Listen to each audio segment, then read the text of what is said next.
Chers amis auditeurs, bonjour.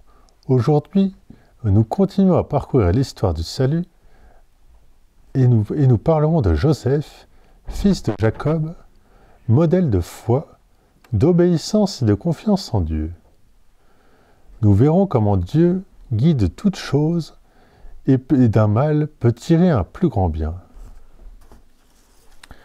La dernière fois, nous avons vu comment Dieu manifesta son choix envers Jacob, combien il le combla de bénédictions et comment celui-ci se montra obéissant à l'égard de Dieu. Après la mort d'Isaac, son père, et comme lui, Jacob, habita la terre de Canaan. Joseph, à ce moment-là, était le dernier de ses fils, avant que naisse Benjamin.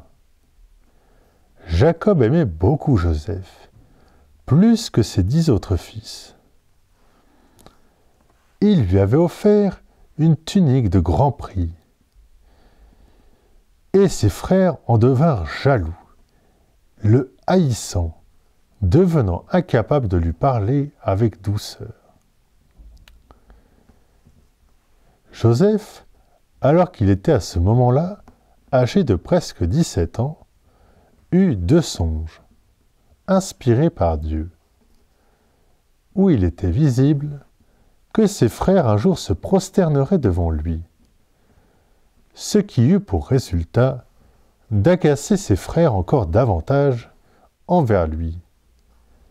Retenez bien ce passage, vous verrez combien il sera important pour la suite de l'histoire.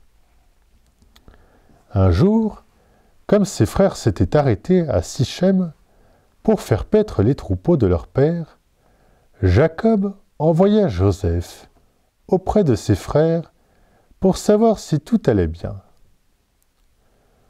Le voyant arriver de loin, ils complotèrent contre lui, afin de le tuer, puis de faire croire à leur père qu'une bête féroce l'avait dévoré. Rouben, l'aîné des 10 frères, en entendant cela, voulut le sauver. Il obtint qu'on le mette dans une des citernes, toutes proches. Il voulait l'en sortir plus tard et le ramener sain et sauf à son père. Dès que Joseph fut arrivé, il fut dépouillé de sa tunique et jeté dans une citerne vide. Les frères s'assirent pour manger et virent passer une caravane de marchands ismaélites. Ils décidèrent donc de vendre Joseph, et c'est ce qu'ils firent, pour 20 pièces d'argent.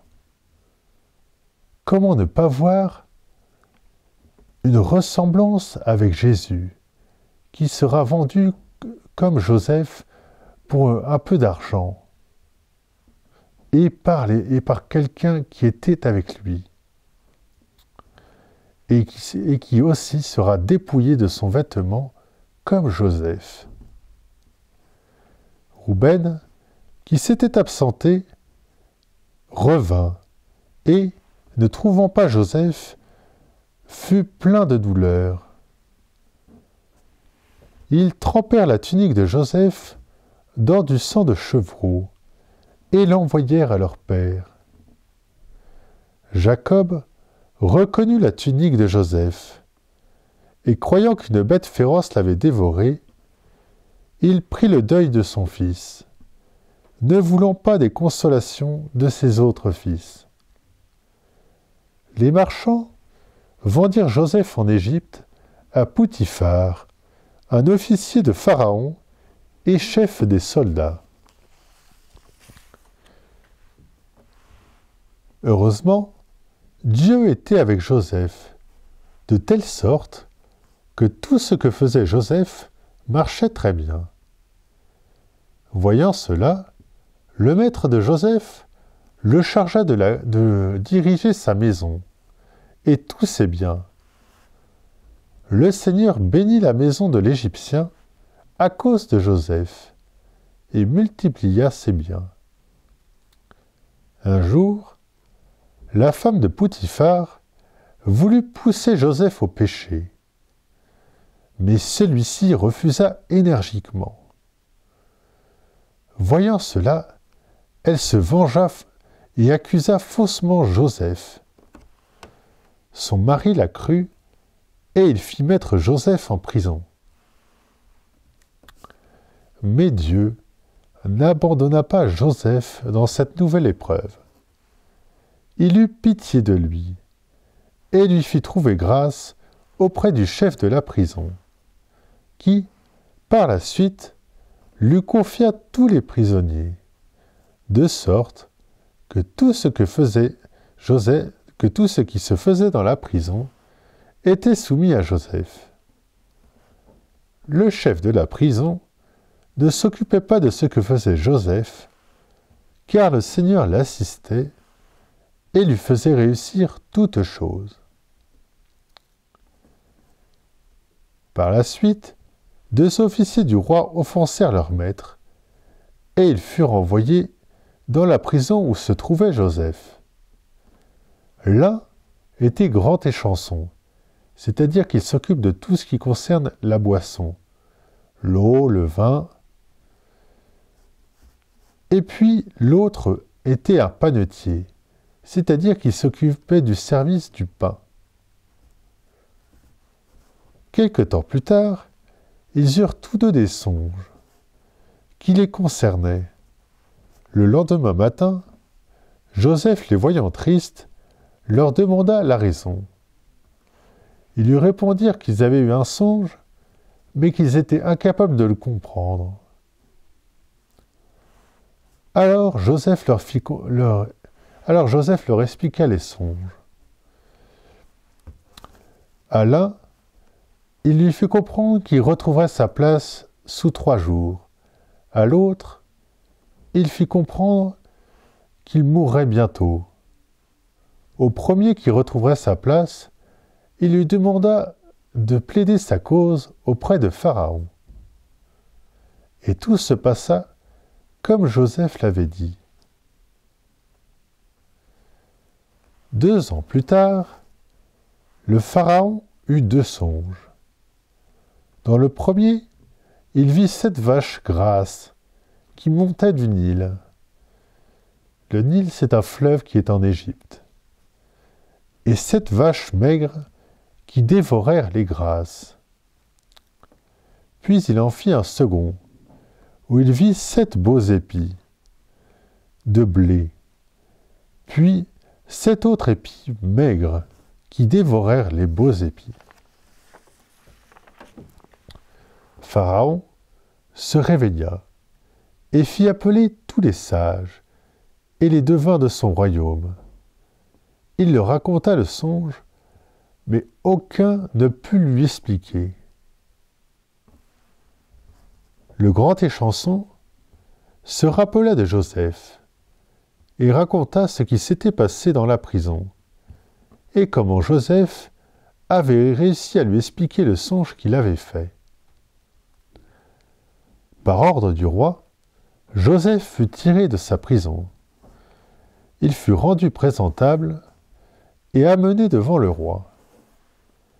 Celui-ci lui expliqua la situation, espérant bien que Joseph saurait lui donner une explication à ses songes. Joseph répondit en disant que ce n'est que grâce à Dieu qu'il pouvait expliquer les songes. Pharaon raconta donc à Joseph les songes qu'il avait eus, et Joseph lui donna cette explication. Les 7 vaches grasses et les 7 beaux épis symbolisent 7 années de bonne récolte pour l'Égypte. Les 7 vaches maigres et les 7 épis maigres montrent qu'il y aura 7 années où il n'y aura rien à manger et que ces années suivront les 7 années de belles récoltes. Et si le songe s'est répété 2 fois, c'est que la chose a été décidée par Dieu et qu'elle s'accomplira rapidement. Joseph conseilla au roi de choisir un homme intelligent et sage, à qui il donnerait autorité en Égypte. celui-ci choisirait des hommes qui mettraient de côté une partie des récoltes afin d'éviter la famine lors des mauvaises années. Les explications du songe et les conseils de Joseph plurent au Pharaon et à ses officiers. Le roi donna autorité à Joseph sur tout le peuple et sur son palais. Seul le roi lui resterait supérieur. Le roi ôta son anneau et le passa au doigt de Joseph. Il le revêtit d'habits de lin fin et lui passa autour le collier d'or. Il lui donna le meilleur char. Le char, c'est un véhicule à chevaux de l'époque. Après le sien, il changea le nom de Joseph et il l'appela, en langue égyptienne, « Sauveur du monde ». Et lui fut donné pour épouse Aséneth, fille de Poutifar, prêtre d'Héliopolis. Ils auront 2 fils, Manassé et Éphraïm.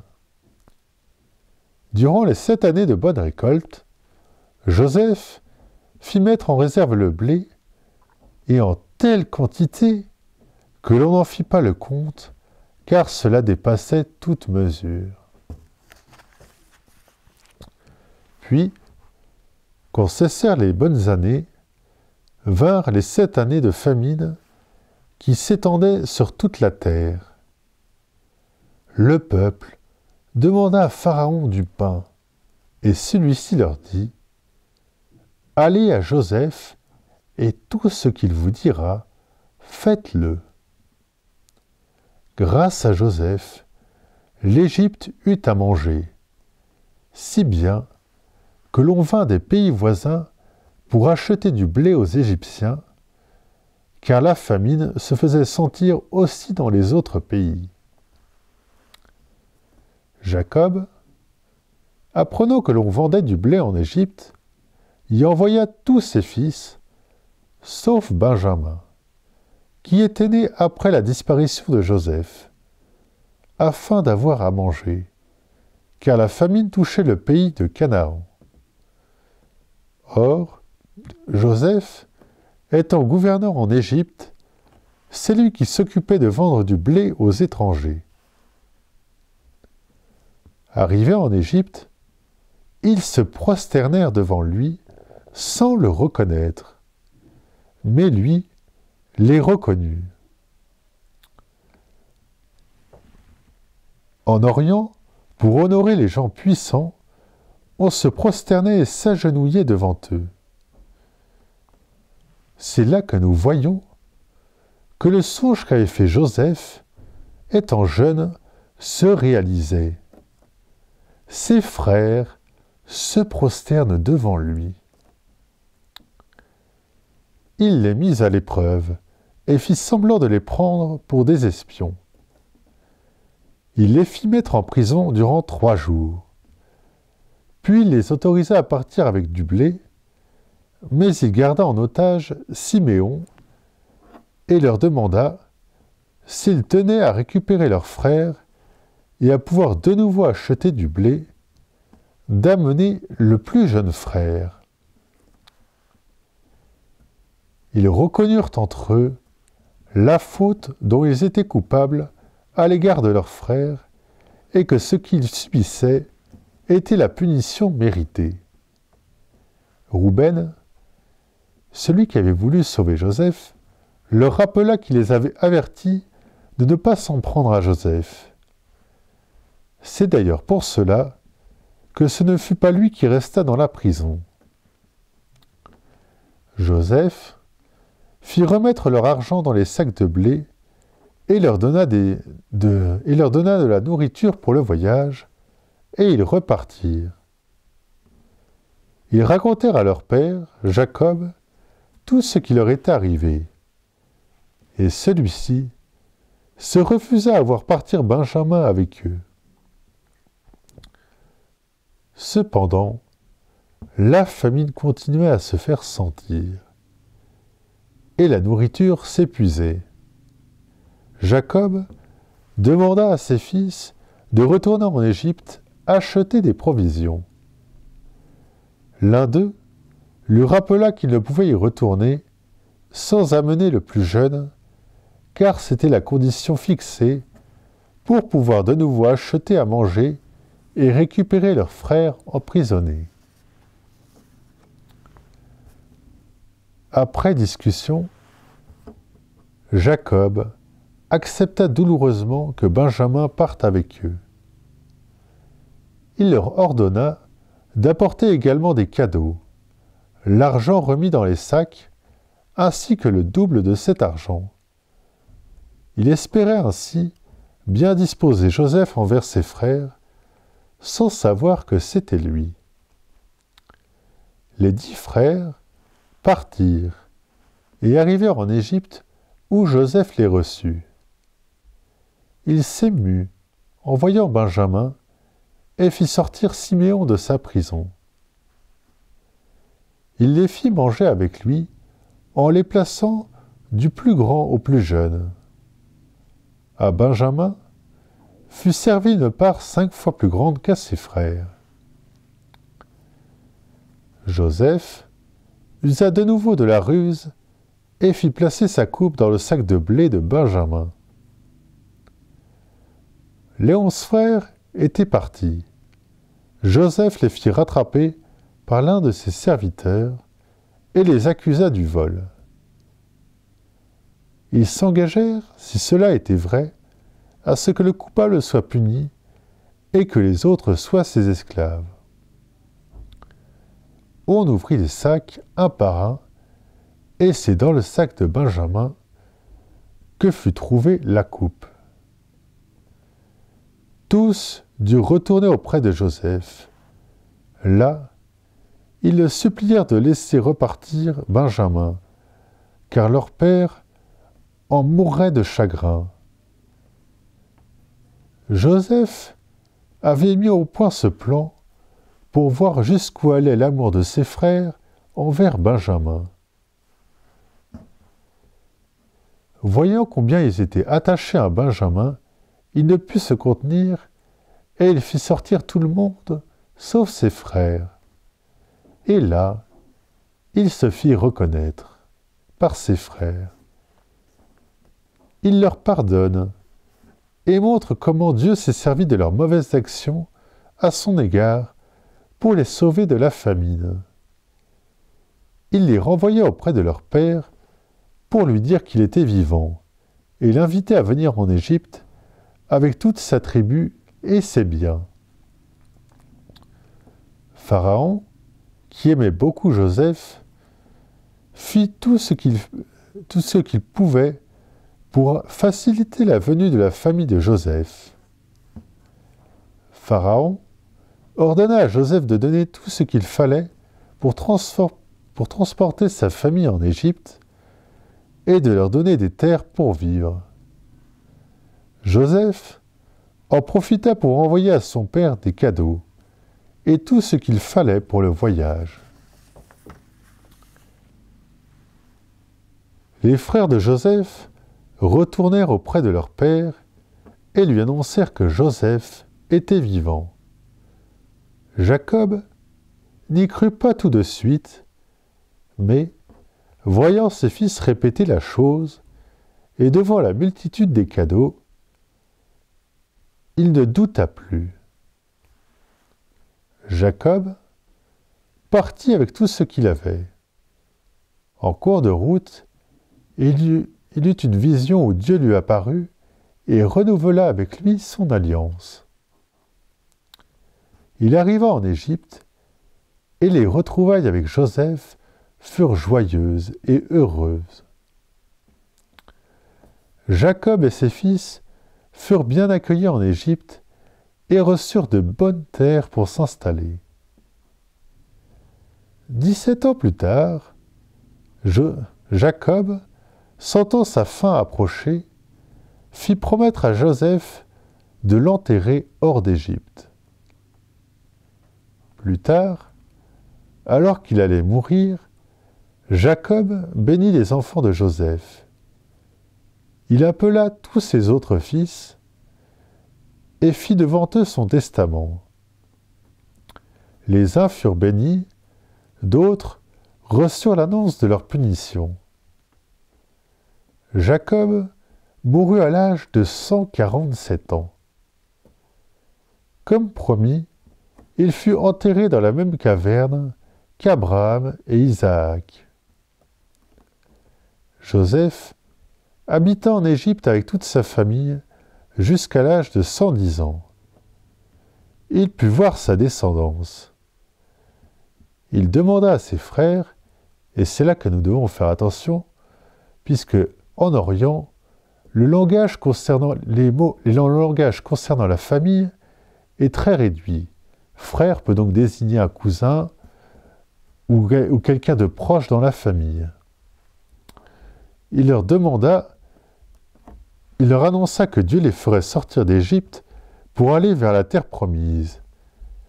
Il leur demanda que ce jour-là, ces eaux soient emportées. Cela se réalisera lorsque Moïse fera sortir le peuple hébreu d'Égypte. Les os de Joseph furent enterrés à Sichem, dans un champ que Jacob avait acheté et qui sera la propriété des descendants de Joseph. Si vous avez aimé cette vidéo sur Joseph, fils de Jacob, et que vous désirez connaître la suite, je vous donne rendez-vous le 18 mars pour faire connaissance avec Moïse. En attendant, une histoire édifiante vous attend le 25 février. Je vous remercie de votre écoute et vous souhaite une bonne entrée en carême ainsi que de bonnes vacances. À bientôt.